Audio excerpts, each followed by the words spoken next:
There's a fine line between busy and being beneficial. Now, I think a lot of us are very busy, aren't we? We've got so much going on, but the real question is this: are you being beneficial? Is your productivity falling or is it rising? Welcome to Whiteboard Wednesday. I want to share with you today a final lesson concerning this idea of the habits that Stephen Covey came up with, the 7 habits of highly effective people. So if we want to move from dependence down here at the bottom, so I'll just put a D for dependence. If I want to move up to this line of independence, if I learned how to spell, of independence, okay? But if I want to keep moving to interdependence, which means that we work together, there's a few things I got to do. There's a few things that you have to do. Down here, we first have to have a private victory. This is a little bit of a recap. We first have to have some private victories. I have to start being proactive in my choices. I need to take ownership and responsibility to my actions, for my emotions. Well, you go back and look at the other ones, and I'll see the explanations of that. Secondly, I have to think about the end in mind. Who do I want to be at the end of my life? What do I want as the final outcome in this project? What do I want to accomplish? What's the end of this week look like? When I get to the end of the week, what do I want? And then I have to put first things first. This is about priorities. Have you set your priorities? These are all private victories that until you win these, until you have accomplished these, you haven't even moved to a state of independence yet, let alone high maturity and interdependence. As you move up and you first begin to seek first to understand other people. Okay, you need to seek first to understand other people. To listen. Secondly, you need to be thinking win-win. Have an abundance mentality. I can win and you can win, and we need to go into talks, negotiations, relationships, daily work with the idea, how can we all win in this moment? When you get into discipline with your kids, how do we all win in this moment? It's not just about I'm the parent, I'm right, suck it, I'm going to kick you into your room. No, how do we all win? Trust me, I've been on the losing end of that because of my own choices, even as a parent sometimes. How do we win together, even in parenting, in marriage, at work, at church, on the ball field with your team? How do we all win? I'm not talking about moral victories here. How do we all win? And finally, and I circled these out of order. And finally, cooperation. Learning how to understand the value of somebody else, not just what you bring to the table, but what they bring to the table. When you have moved through these, you have a sense of interdependence, okay? But you wear out. I'll wear out. And if you don't learn how to hold it all together and to keep it all together, there is one more thing that we need to consider. If I want to keep it together, if I want to keep doing this, because otherwise I'm going to wear out, I'm going to burn up, and I'm just going to give up. I'm just going to move into a state of despondency and depression because I'm overworked, I'm overtired, I'm not getting everything done, and I'm busy, but I'm not being beneficial, and I'm not being productive. And over the course of time, that's going to hurt. That's going to hurt you. And so we do need to understand that and take care of that. Need to make sure that this isn't, who is this? Okay. We need to take care of these kinds of things and to understand that. So this last thing, this big circle, what holds us together? How do I hold it all together? Let me tell you a story. The Zimmerman family and the Saluski family had been at odds for a number of years, and they were famous for their competitions. Now, they lived up in the American Northwest, and so it's in timberland, and they went up. And of course, the new generation of Zimmermans and Saluskis were coming of age, and they were having, all the pride and we're better than you. And so, as luck would have it, as fate would have it, there was a challenge that had been presented. Who can who can cut down the most trees in a day or a week? How long, how many, or a month? You pick. And so they talked about it, and they said, okay, we're not going to do this in a single day. We're going to take a whole month, and whichever one of us can chop down the most trees in a month is going to win the competition, and fame and glory will follow our family name from here on out. And so they shook hands on it. They agreed to it. And so that the day came when they were going to start. And man, they got after it. They had their saws, and they were working hard, and they were tree after tree after tree after tree. At the end of the first few days, man, it was a tight race. You got into the second week, and Saluski began to pull away just a little bit. He was ahead by the end of the second week. By the end of the third week, Saluski had a larger lead. And so Zimmerman thought, man, what am I going to do? I got to work harder. I got to work harder and work harder. And it was noticed that over in the Saluski camp that they were done at 5 o'clock. Zimmerman still out there cutting trees 7, 8, 9 o'clock at night, trying to catch up. And so they're in this fourth week. They're the last few days. Saluski's got his lead. Zimmerman's working 18 hours a day trying to get caught up. Zimmerman's working 6 or 8 hours a day and holding his lead. How is that possible? That's because of a secret that the Saluskis had. They didn't cheat.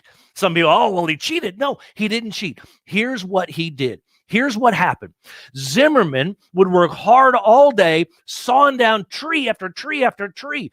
He'd get home, he'd go to bed, he'd get up earlier than Saluski, he'd work later than Saluski, and yet Saluski won in the end. And you know why? Because Saluski'd get up, he'd go out, and he'd saw down all the trees he could, and at 5 o'clock he'd quit. And you know what he did for the last hour of the day? While Zimmerman's out there sawing tree after tree and trying, Saluski went home, went back to camp. And you know what he did?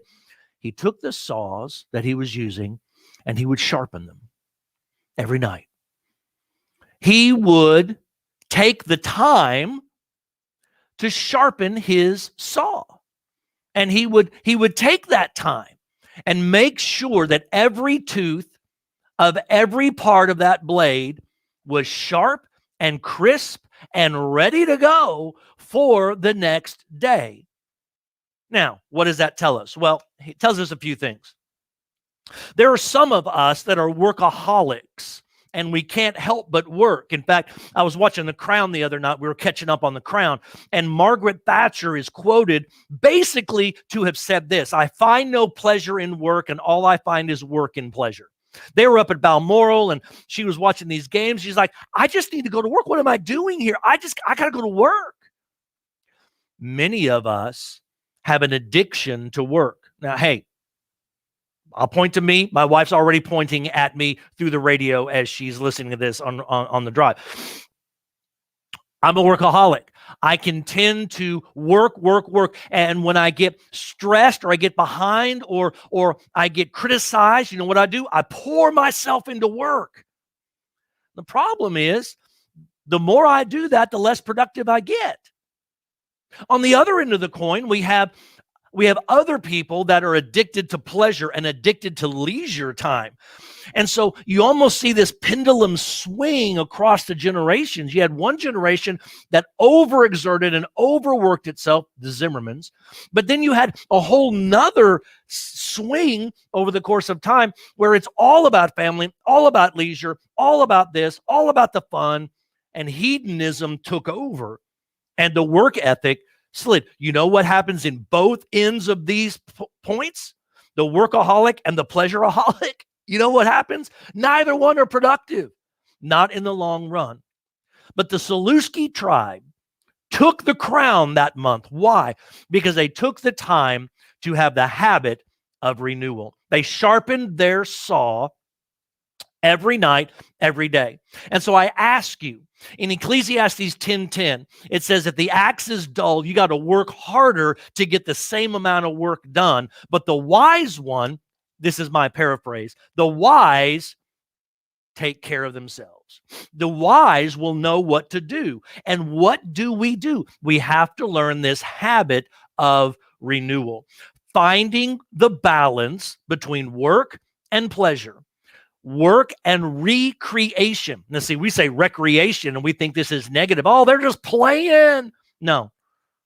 Recreation, if you break it down, is recreation. I'm taking intentional time to recreate myself, to take the time for that moment of renewal time.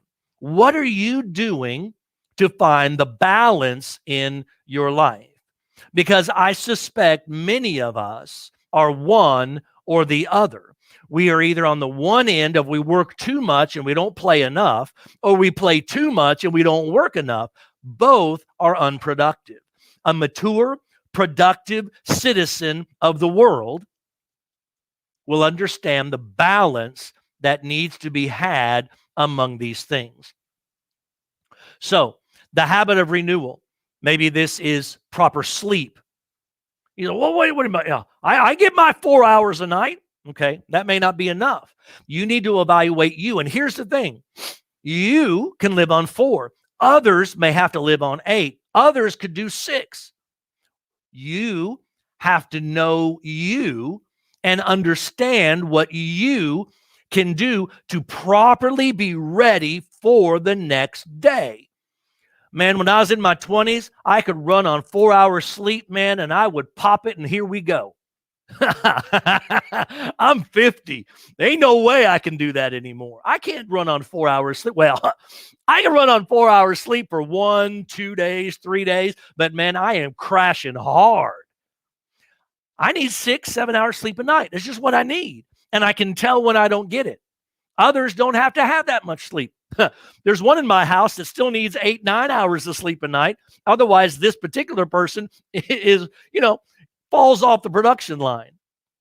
This is just the way life is. What is your renewal time in sleep? Nutrition. We've got to be aware of our nutrition. I need to be aware of what fuels my body properly. I can't live on Cokes and Snicker bars. Okay, you can't live on that. That's not healthy. You can survive a day or two. You might even survive a few days. But you know what? Long term, that's not going to help you. Long term, you're going to shorten your life. Long term, you're going to hurt yourself. You've got to eat proper food. You got to eat a proper, balanced, nutritional life. You've got to be able to eat right. You got to eat right. It's mature decision making to eat right. That bag of potato chips and that sweet tea that you got, that's not lunch. That's not the habit of renewal. Okay? That's not being the wise one. Your axe is going to get dull and you're going to have to feel like, I got to work harder. Got to go. But you don't. And you're not going to face that. You're not going to be productive in that way. Maybe spiritual. How are you renewing yourself spiritually? Oh, sure. You can run on your own power for a while. But then what? I can take my RV out and I can run that thing and I can have my lights on and I can play my radio and I can watch my TV and I can do all these things. And then all of a sudden, bam, everything shuts down. Why? Because the battery ran out. If I don't plug in to shore power, then I am losing power every day. And I don't even know it until the battery runs out and then I've got nothing. I'm sitting in the dark. I don't want you to sit in the dark, my friend. I want you to be in the light. But that takes spiritual renewal. You've got to spend the time Zimmerman worked hard every day, worked harder, and he lost in the end. Salewski's took the time every day to sharpen their saw. Some people thought it to be a waste. Some people said, you're going to lose this competition because you're playing. You're wasting time. You're wasting daylight. Here's the reality. Salewski's won that challenge. You know why? Because they took the time and they understood the habit of renewal, that it held everything together. My friends, I want you to find balance between work and pleasure. You've got to find a balance. You've got to sleep right. You've got to eat right. You've got to spend the spiritual time with God in Bible study and prayer and fellowship with other believers and worship. These things provide recreation opportunities for you. Do you ever think about church as rec? Church is rec, man. It's recreation. You come together. You recreate yourself. You refresh yourself. You get ready for the week, and you go hard, but you spend time in the habit of renewal. You guys have a great day. Think about these things. Go back and listen to the other two. Tomorrow is Dads with Coffee, and we're going to talk about dad rules, parent rules. We're going to talk about parenting tomorrow and the dad rules that we have. It's going to be a fun episode. I hope that you'll join us tomorrow for Dads with Coffee. You guys have a great day, and we'll see you at recreation time, 9 and 11:15 this Sunday. Bye-bye, guys.